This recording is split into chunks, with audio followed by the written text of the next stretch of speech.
Em nome daquele que era, que é e que está vindo, o Pai. Em nome do Cordeiro vencedor, o Filho, Jesus Cristo. E do Espírito Santo. Amém. Nós estamos no último final de semana, como falamos no início do culto, último final de semana do ano do calendário da igreja, que é um pouco diferente do calendário civil. Portanto, no próximo final de semana, vocês vão poder notar que o lema da igreja irá mudar. Nós também entraremos no período chamado de Advento. As cores do paramento vão mudar para azul, lembrando a pátria celeste e Jesus que vem dos céus para nós. E então temos a preparação do Natal. E neste período em que estamos, os textos indicados nos fazem refletir e apontam para aquilo que nós chamamos de realidades últimas, ou das últimas coisas, das coisas finais. Portanto, hoje nós vamos olhar um pouco para a carta ou o livro de Apocalipse, que foi há pouco lido. O último livro de nossas Bíblias não poderia ficar de fora. Quando você ouve a palavra Apocalipse, o que logo vem à sua mente? Conversando com algumas pessoas, talvez por causa dos filmes ao nosso redor, nós temos imagens de destruição, associamos o termo com ondas gigantes, meteoros, caos total e fim do mundo. Só que é interessante quando a Bíblia fala Apocalipse e o significado dessa palavra. Não há nada a ver com isso que nós temos em mente. A palavra Apocalipse, segundo o texto bíblico, ela significa revelação. Esse é o significado. Apocalipse, revelação. Revelação, desvendar algo. Revelar algo que já existe no plano de Deus e que logo acontecerá. E é assim que a carta ou o livro de Apocalipse, ou então a carta ou o livro da revelação, começa. Quando diz, no seu primeiro versículo, revelação de Jesus Cristo, que Deus lhe deu para mostrar, e assim segue. Portanto, isso já nos ajuda a entender bastante do texto de hoje. Que se Apocalipse significa revelação, Deus revela algo ao evangelista João. João que se declara um irmão do sofrimento, que estava exilado por causa da palavra de Deus em uma ilha chamada Patmos. E nós vemos que João, em meio a essa situação em que ele estava, João, o evangelista, exilado, tendo recebido essa revelação do próprio Jesus e tendo visto coisas magníficas, ele, em linguagem humana e figurada e muitas vezes simbólica, nos traz ensinamentos característicos de literaturas desse estilo. Portanto, o livro de Apocalipse, ele não tem como a sua primeira preocupação falar e descrever como será o fim do mundo. Apesar de mencionar algumas coisas. A principal preocupação da revelação de Apocalipse é revelar, é mostrar de uma forma visual ao evangelista João a mensagem que deve ser transmitida à Igreja de Cristo, à Igreja de Deus como um todo, para a Igreja que sofre perseguição, para a Igreja que sofre no mundo. Então Deus vem e traz consolo. traz consolo naquele que tem domínio sobre tudo e que fica claro em Apocalipse. Aquele que tem domínio sobre a criação, domínio sobre o mal e vencedor sobre a morte. A carta de Apocalipse, ela diz logo no seu início: bem-aventurado ou feliz é aquele que lê e aqueles que ouvem. Em forma de carta, Apocalipse era para ser lido, como fizemos hoje em nosso culto, nas 7 igrejas mencionadas, bem como para a igreja de todos os tempos. Tanto aquele que lê, como aqueles que ouvem a mensagem descrita em Apocalipse e guardam o que está escrito, são felizes, são bem-aventurados. E, portanto, nós sabemos que o que então Apocalipse nos diz é para nos deixar verdadeiramente felizes e bem-aventurados, e não para nos amedrontar ou com outro propósito. Jesus, ele revela então uma mensagem específica para cada uma das 7 igrejas que vão vir logo em seguida no texto. E é interessante que dessas mensagens, Deus em um primeiro momento ele elogia, digamos, cada igreja daquelas, ou cada comunidade, mas Deus também, em Jesus, chama a atenção daquelas 7 comunidades. Vejamos, há ensinamentos que podem ser aplicados em nossas vidas hoje também. Para a igreja de Éfeso, Jesus diz de forma resumida: tens perseverança? Não podes suportar pessoas más, algo bom. Odeia as obras más, diz Jesus para a igreja de Éfeso. Porém, igreja de Éfeso, abandonaste o teu primeiro amor. Falta de amor a Deus, que causa muitas vezes falta de amor ao próximo. Jesus diz, revelado a João: arrepende-te e pratica as primeiras obras. E aí vemos uma promessa: darei que se alimente da árvore da vida. Para a igreja de Esmirna, assim é o nome, diz Jesus: conheço o teu sofrimento e a tua pobreza. Tu tens medo do sofrimento.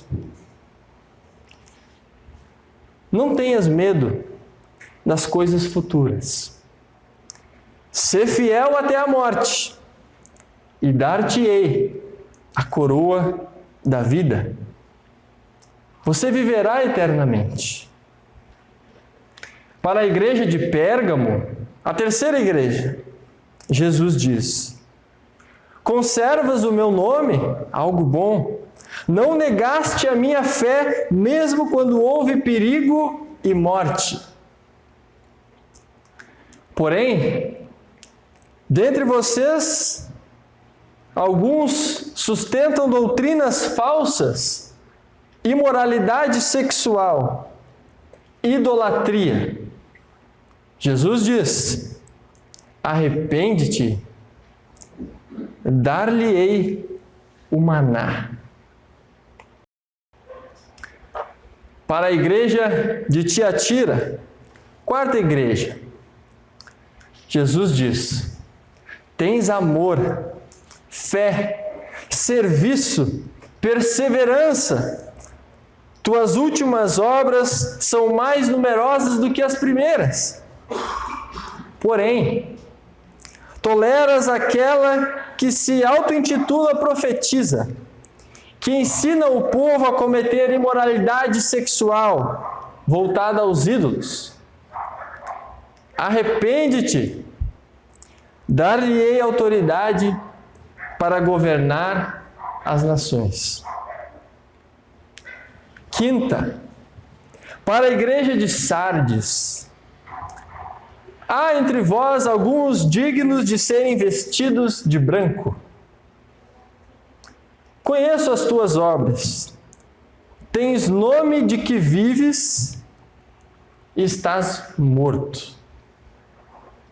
Aparentemente estás vivo, mas estás morto. Arrepende-te, diz Jesus. Não apagarei seu nome do livro da vida. Confessarei o seu nome diante do meu Pai e diante dos anjos. Para a igreja de Filadélfia, sexta e penúltima. Tenho posto diante de ti uma porta aberta.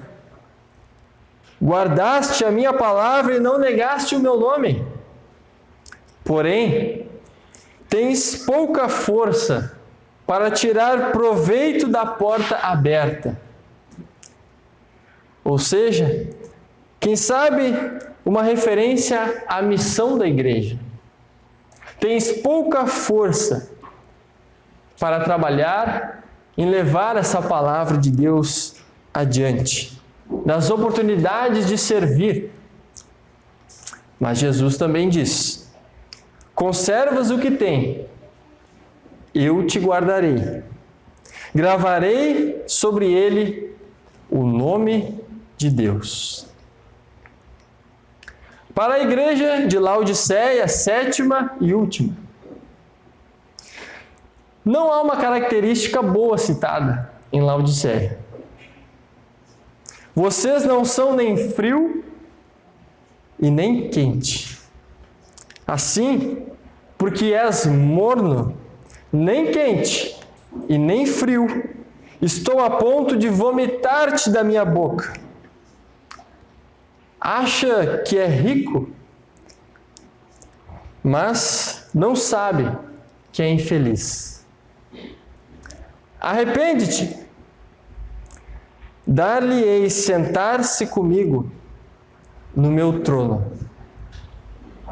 Vejam, essas são palavras de Jesus para aquelas 7 igrejas, aquelas 7 comunidades, que também podem representar toda a igreja de Deus de todos os tempos. Há acusações fortes aqui. Há um chamado ao arrependimento aqui. Mas também há grandes promessas. Promessas do Cordeiro vencedor que está vindo. Olhando assim e escutando, arrepende-te. Podemos até achar que o arrependimento é uma obra nossa. Algo então que eu tenho que fazer para Deus me aceitar. Mas precisamos lembrar que o arrependimento não é obra nossa. O arrependimento é algo que acontece pela ação do próprio Deus, Espírito Santo. Quando atuando pela palavra, nos faz sentir contrição pelos nossos pecados e nos faz ao mesmo tempo confiar que em Jesus eu encontro perdão para todos os meus pecados. Por isso, queridos irmãos, Jesus Cristo é aquele que vem para pessoas com problemas. Jesus Cristo é aquele que vem para congregações e igrejas com seus pecados e anuncia arrependimento. Chama, anuncia sua maravilhosa graça e promessas, conquistadas com a morte e ressurreição daquele que estava morto, mas reviveu. O Cordeiro de Deus, que tira o pecado do mundo.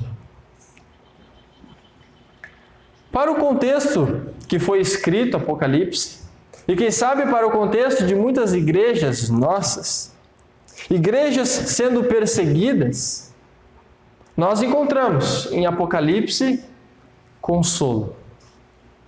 nós encontramos para as igrejas de todos os tempos e de todas as dificuldades, Deus, Jesus que diz: eu sou o vencedor, eu tenho domínio sobre tudo, e eu prometo a vocês que vocês estarão comigo para sempre. Em nosso texto lido hoje, nós temos diversos detalhes que podem ser abordados. E eu trago apenas alguns deles. Jesus, ele é chamado da testemunha fiel. Aquele que manifestou ao mundo a vontade do Pai, que deu testemunho não de razões humanas inventadas, mas que deu o testemunho e trouxe a palavra e as promessas do próprio Pai. Jesus, ele é o primogênito dentre os mortos. E o que isso quer dizer? O primeiro que ressuscitou para não mais morrer. E isso é grande consolo para aqueles que sofrem e para nós que também choramos a perda de muitos. Jesus ressuscitou para que Ele seja a nossa base e que a partir dele, todos que nele confiam tenham a vida eterna, a ressurreição e o reencontro no último dia. Irmãos em Cristo, não importa o que você está passando, não importa o que você está sofrendo, não importa o que a Igreja de Cristo tem que suportar neste mundo. A mensagem de Apocalipse é clara.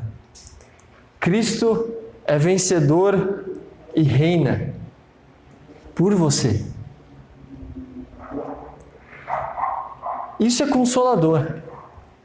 É consolador porque o vitorioso não é um governante ruim, não é um governante cruel, ímpio, corrupto, mas é o nosso Salvador, um Senhor bondoso, que continua a governar tudo. E esse Senhor, Ele nos convida, enquanto ainda Ele não volta, a participarmos da sua missão no mundo, anunciando esse Cordeiro vencedor para aqueles que ainda não conhecem e que encontram desespero em horas de angústia. Mas Apocalipse é claro. Jesus é o Cordeiro vencedor. Por isso, nós vemos que a mensagem deste último livro, cheio de figuras e simbolismo, é um livro, sim, que anuncia terrível julgamento e por isso causa terror e medo muitas vezes. Porém, ele faz isso para aqueles que neste mundo estão contra Cristo e a sua igreja. Para os cristãos, Apocalipse não é isso.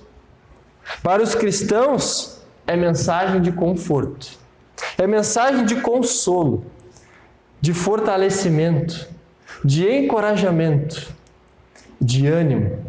As coisas não acabam aqui. Tem algo a mais. O julgamento e condenação não se aplicam aos cristãos no último dia, pois em Cristo nós temos promessa de que o julgamento necessário de Deus caiu sobre o seu Filho por nós. Assim, queridos irmãos, Deus em Apocalipse também se mostra como aquele que é imutável, que não muda. Aquele que era, aquele que é, e aquele que há de vir ou aquele que está vindo. Aquele que vem vindo. Aquele que está quase aí. Que está sempre no caminho ao encontro dos homens. E enquanto ele não vem de forma definitiva, e assim aguardamos, ele vem com sua palavra, ele vem na Santa Ceia, E Ele nos fortalece pelo Seu Santo Espírito a suportarmos tudo o que precisarmos. Porque a coroa da vida eterna nos está prometida. Vimos então que Apocalipse não ensina nada novo do que o restante da Bíblia ensina. E com a sua mensagem, somos novamente levados a Jesus, Cristo, o Cordeiro, e somos confortados, somos consolados. No mundo, e cada um em sua vida, enfrenta problemas, preocupações e dificuldades particulares, que por vezes apenas você e Deus sabem. Mas Deus, Ele tem uma mensagem para nós neste momento também. Em meio à nossa miséria, em meio a quem somos e aquilo que lamentamos e choramos, Deus vem. Deus está junto. Deus nos conforta onde não há mais esperança. Então vemos, e muitas vezes podemos sentir em nossas vidas esse consolo do Cordeiro vencedor. Povo de Deus, podemos chegar ao final dessa mensagem e encerrar com as palavras de amor, de carinho e de cuidado que foram lidas há pouco e que Jesus revela a João a revelar às igrejas, à igreja, a você. Assim diz: aquele que nos ama e pelo seu sangue nos libertou dos nossos pecados e nos constituiu reino, sacerdotes para o seu Deus e Pai. A Ele a glória e o domínio pelos séculos dos séculos. Amém. Eis que vem com as nuvens, e todo olho o verá, até aqueles que o transpassaram. E todas as tribos da terra se lamentarão sobre ele, certamente. Amém.